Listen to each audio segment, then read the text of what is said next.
சுவிட்சர்லாந்தின் இன்றைய செய்திகளுக்கான பிரதான அனுசரணை வழங்குபவர்கள் சூரிச் நகரில் அமைந்துள்ள யோகி மாஸ்டரின் ஸ்டார் இன்ஸ்டிடியூட் ஓட்டுநர் பயிற்சி பள்ளி. அனைத்து விதமான ஓட்டுநர் பயிற்சிகளுக்கும் நாட வேண்டிய ஒரே இடம் ஸ்டார் இன்ஸ்டிடியூட். சுவிசேகர் பதிப்பகம் 30 ஆண்டுகளுக்கு மேலாக சுவிஸ் தமிழர்களின் நன்மதிப்பை வென்ற ஒரே ஒரு தமிழர் அச்சகம். அழைப்புதல்கள் முதல் பரிசு பொருட்கள் வரை அனைத்து அச்சு வேலைகளுக்கும் சுவிசேகர் பதிப்பகம். சூரிச் நகரில் தமிழர் நன்மதிப்பு வந்த ஒரே கல்வி நிறுவனம் யோகி மாஸ்டரின் ஸ்டார் இன்ஸ்டிடியூட். A1 முதல் B2 வரையிலான டச் மொழி கற்கை நெறிகள் மற்றும் ஆங்கில மொழி கற்கைகள் அனைத்தும் கற்பிக்கப்படும். சுவிஸ் தமிழ் டிவி வழங்கும் இன்றைய சுவிட்சர்லாந்தின் முக்கிய செய்திகள்.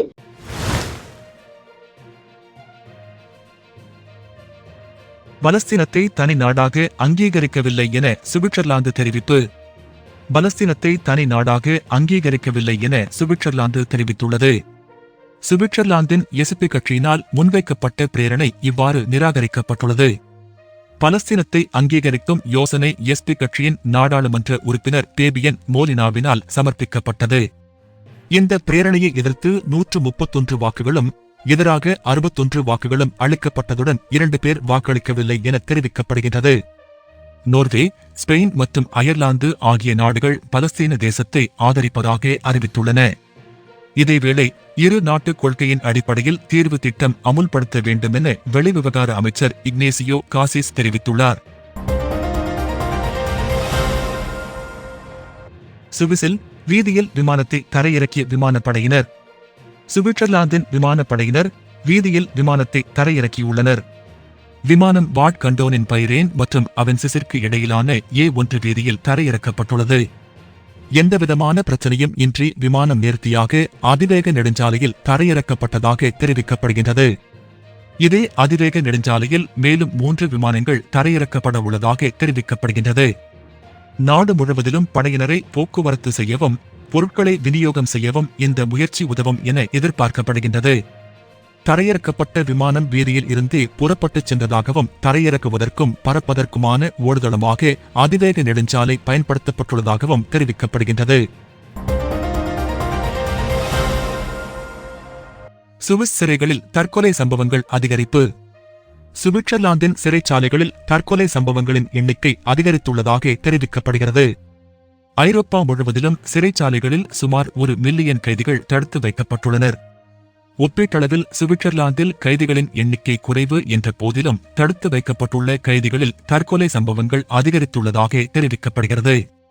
கடந்த 2022ஆம் ஆண்டு 10,000 கைதிகளில் 20.2% கைதிகள் சிறைச்சாலைகளுக்குள் தங்களது உயிரை மாய்த்துக் கொண்டுள்ளதாக தெரிவிக்கப்படுகிறது. ஐரோப்பாவின் ஏனைய நாடுகளில் இந்த எண்ணிக்கையானது வெறும் 5.3% அடிப்படையில் காணப்படுவதாக தெரிவிக்கப்படுகிறது. சுவிட்சர்லாந்தில் சிறைகளில் தடுத்து வைக்கப்பட்டுள்ள கைதிகளில் அதிகளவானவர்கள் வெளிநாட்டு பிரஜைகள் என்பது குறிப்பிடத்தக்கது. FTI நிறுவன வங்குரோத்தினால் சுவிஸ் வாடிக்கையாளர்கள் பாதிப்பு. FTI நிறுவனம் வங்குரோத்து அடைந்த காரணத்தினால் சுமார் 10,000 சுவிட்சர்லாந்து வாடிக்கையாளர்கள் பாதிக்கப்பட்டுள்ளனர். ஐரோப்பாவின் 3வது பெரிய பயண முகவர் நிறுவனமான FTI நிறுவனம் வாங்குரோத்து நிலையை அடைந்துள்ளதாக அண்மையில் அறிவிக்கப்பட்டது. சுவிட்சர்லாந்து பயண ஒன்றியத்தின் தலைவர் மார்டின் விக்வர் இது தொடர்பான தகவலை வெளியிட்டுள்ளார். வெளிநாட்டுக்கான பயணங்களை இந்த நிறுவனத்தின் ஊடாக பதிவு செய்து கொண்ட வாடிக்கையாளர்களே பாதிக்கப்பட்டுள்ளனர். எவ்வாறு எனினும் சுவிட்சர்லாந்துக்குள் இந்த பயண முகவர் நிறுவனம் ஊடாக பயணங்களை பதிவு செய்தவர்களுக்கு பணம் மீள அளிக்கப்படும் என தெரிவிக்கப்படுகிறது. பயண முகவர் நிறுவனத்துடன் பதிவு செய்து கொண்ட எவருக்கும் நட்டம் ஏற்பட இடமளிக்கப்படாது என அறிவிக்கப்பட்டுள்ளது. FTI நிறுவனத்தின் வாங்குரோத்து நிலை காரணமாக பயணங்கள் ரத்து செய்யப்பட்ட வாடிக்கையாளர்களுக்கு மாற்று வழிகளை ஏற்பாடு செய்து கொடுக்கவும் ஆராயப்பட்டு வருவதாக தெரிவிக்கப்படுகிறது. FTI ஊடாக பயணங்களை பதிவு செய்து கொண்ட பலரது பயணங்கள் ரத்து செய்யப்பட்டுள்ளமை குறிப்பிடத்தக்கது. யோகி மாஸ்டரின் ஸ்டார் இன்ஸ்டிடியூட்டின் நஹ்ஹில்ஃப வகுப்புகள் 1 முதல் 9ஆம் வகுப்பு வரையான பிரைமார், செகண்டார் மற்றும் மிட்டல் ஷூலர். இன்றே தொடர்பு கொள்ளுங்கள். மேத்தமெட்டிக்ஸ், டச், பிரெஞ்ச், மேலும் பல வகுப்புகளுக்கு நாட வேண்டிய ஒரே இடம் யோகி மாஸ்டரின் ஸ்டார் இன்ஸ்டிடியூட். சுவிட்சர்லாந்துக்குள் நூதன முறையில் மதுபானத்தை கடத்த முயன்றவர் கைது.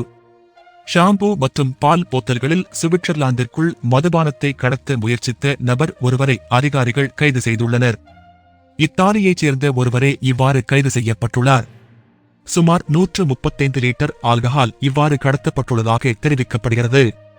பல்வேறு போத்தல்களில் இந்த மதுபானம் கடத்தப்பட்டுள்ளது. இவை தூய ஆல்கஹால் என அதிகாரிகள் தெரிவிக்கின்றனர். சுங்க மற்றும் எல்லை பாதுகாப்பு அலுவலகம் இந்த சந்தேக நபரை கைது செய்துள்ளதாக தெரிவிக்கப்படுகின்றது. காரில் நூதனமான முறையில் போத்தல்களில் அடைக்கப்பட்ட தண்ணீர், பால், ஷாம்பு போன்றன என்ற போர்வையில் எத்தனால் கடத்தப்பட்டுள்ளதாக தெரிவிக்கப்படுகிறது. இவ்வாறு சட்டவிரோதமான முறையில் ஆல்கஹால் கடத்த முயற்சித்தவருக்கு பெருந்தொகை அபராதம் விதிக்கப்பட்டுள்ளது. சுங்க அதிகாரிகள் இந்த அபராதத்தை விதித்துள்ளனர். இவ்வாறு ஆல்கஹால் நாட்டுக்குள் கொண்டு வரப்படும் போது அதற்காக பெறுமதி சேர் வரி செலுத்த வேண்டும் எனவும் தெரிவிக்கப்படுகிறது. வரிகளை செலுத்தாது ரகசியமாக ஆல்கஹாலை நாட்டுக்குள் கொண்டுவர முயற்சித்தார் என இந்த நபர் மீது குற்றம் சுமத்தப்பட்டுள்ளது. சுவிட்சர்லாந்து ஆய்வாளர்கள் வேறு கிரகங்களில் உயிர்கள் உள்ளனவா என தேடும் முயற்சியில் இறங்கியுள்ளார்கள்.